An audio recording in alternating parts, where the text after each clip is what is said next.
What's up, guys, and welcome back to the Pickleball Connection podcast. I'm Danea. And I'm Barrett. And we're stoked to be hanging out with you guys today.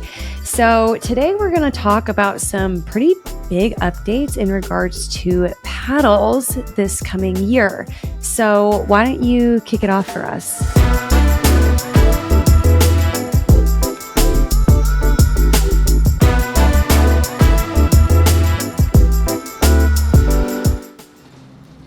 For over 10 years, innovation has been at the core of who we are at Selkirk. We take risks, we test, we evolve.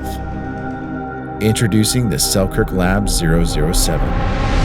With an Infinigrit surface that lasts at least 3 times longer than rock carbon, and a titanium mesh layer for added power, while maintaining the largest sweet spot available. Because good is never good enough.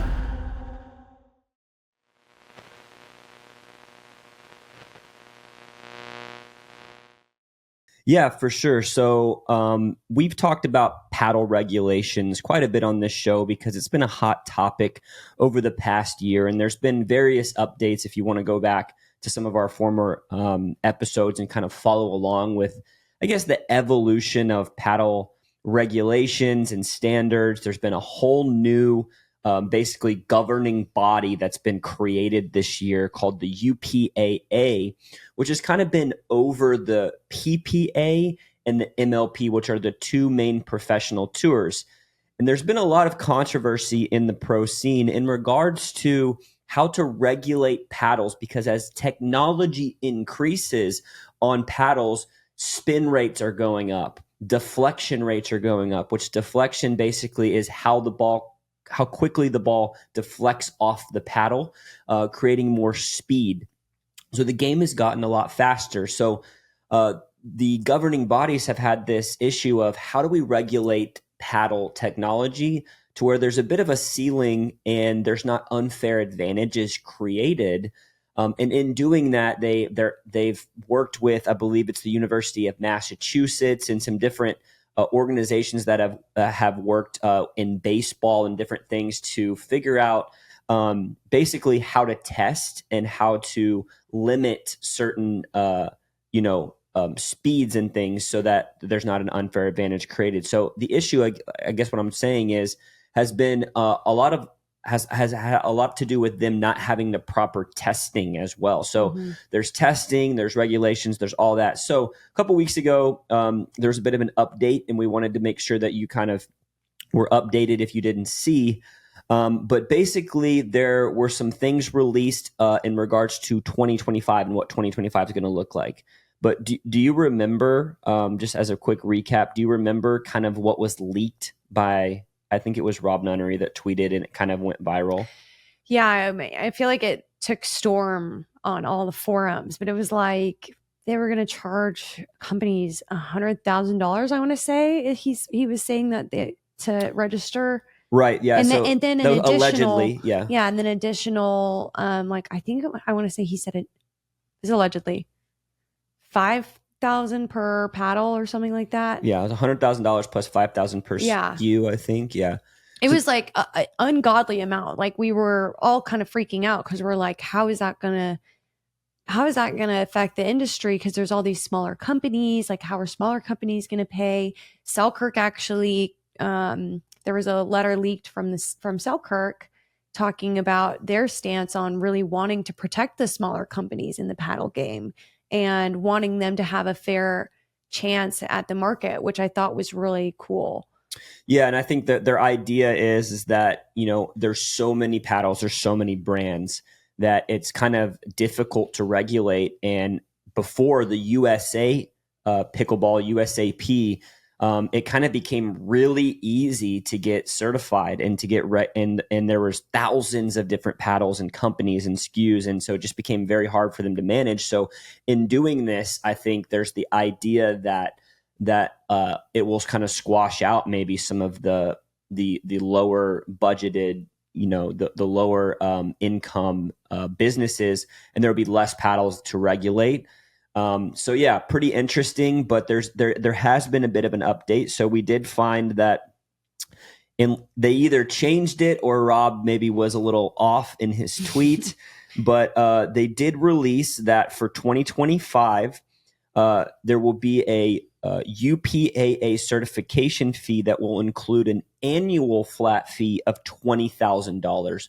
So every brand will have to pay a flat fee of $20,000 annually if they're wanting to be a UPA certified. A UPA certified. So, if these paddles want to be used at certain events, which, a lot of these MLP and PPA events, amateurs play at the events as well. So if they're playing in one of these UPA events, you would have to have a certain certification, which honestly, this has brought a lot of confusion to start because, for people that are just getting into the game, we have USA pickleball certifications. We have UPA certifications. So it's like you have to keep track of what tournament you're playing, and some paddles may be approved and some others won't. So kind of confusing. But so a $20,000 flat fee plus $5,000 for each paddle model, and then $1,000 for each variation.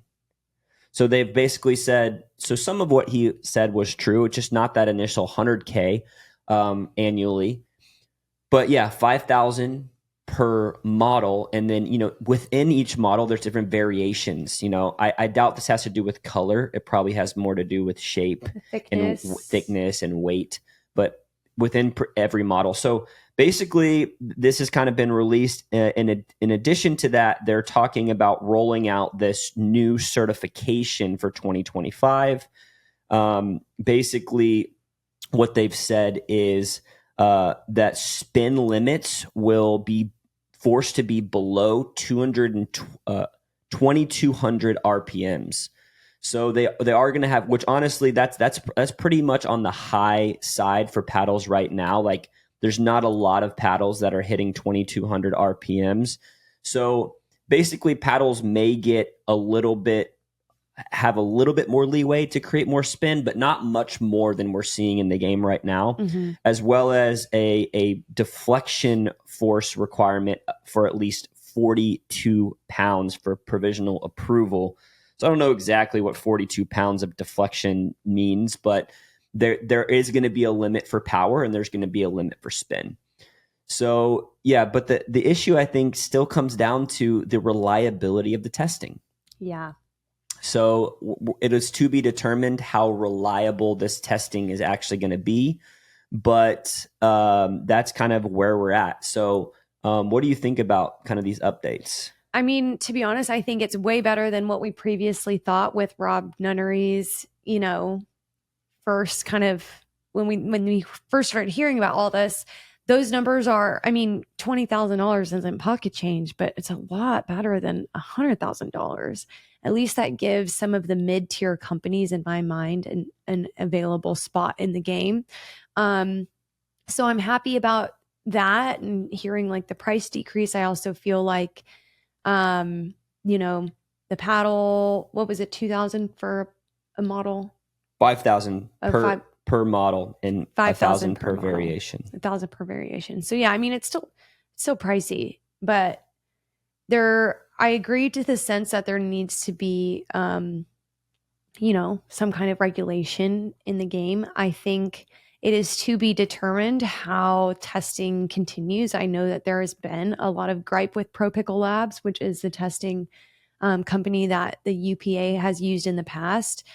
So I'm interested to see if that starts to get better and more reliable and more efficient. I think that's the biggest question mark in my mind when I hear all this. Yeah. So to kind of piggyback off that, basically what they've said that these fees are to cover in extensive testing, including destructive testing at both laboratory and on-site PPA and MLP events. Destructive testing. That's the language that's being used. I'm not exactly sure what that means, but I think it has to do with like things like testing for core crushing and things like that. Like DLAM. Yeah. So you're basically you're testing the paddle's ability to break down over time. I could be wrong by that, so don't quote me on that. But they're basically, the point is that they're saying these fees are going towards testing, which has been an issue. I don't know if you remember, but there was an MLP event a few months ago where players were, every single player on this professional pickleball team, their paddles weren't getting approved. And they kind of basically said that there was an issue with the machines on site when they were testing, and that this particular team, none of the players could get paddles approved. And eventually the team said to Pro Pickle Labs, we're just not going to play in the event if you don't pass our paddles. At that point, they're in a bit of a crossroads. And shortly after that, all the players got a text saying, use whatever paddle you want. Mm-hmm. Basically, the machines are compromised for this event. Use whatever paddle you want. So it's just been a mess. And, I think I've heard Travis Rettenmeyer bring up this analogy, but it's kind of like the difference. Some of these paddles are kind of like the difference between using a wooden bat and an aluminum bat in baseball. There's a massive advantage. Like if you gave professional players aluminum bats, it would completely change the game. That's why the pro players play with wooden bats, and college players and growing up, you play with aluminum bats because, I don't know if that will ever happen in pickleball where the pros have more regulations on their paddle than amateurs. But I do think that what Travis was getting at is that there's a big difference between some of these paddles, and there's a massive advantage that's being created. So that's kind of the issue when testing is at a place where they send out a text mid-tournament and they say, hey guys, use whatever you want.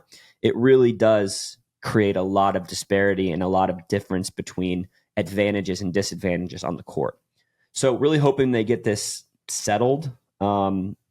It's interesting to me that this has been such an issue, and yet they're trying to fix other rules in pickleball, like the serve. They're trying to make the game slower by changing other rules of pickleball instead of just fixing the paddle issue. There's also been some talk about potentially regulating the ball, which I don't necessarily like, making the ball slower. So I'm glad that they're at least pouring their resources into paddle regulation versus ball regulation. Yeah, so I agree.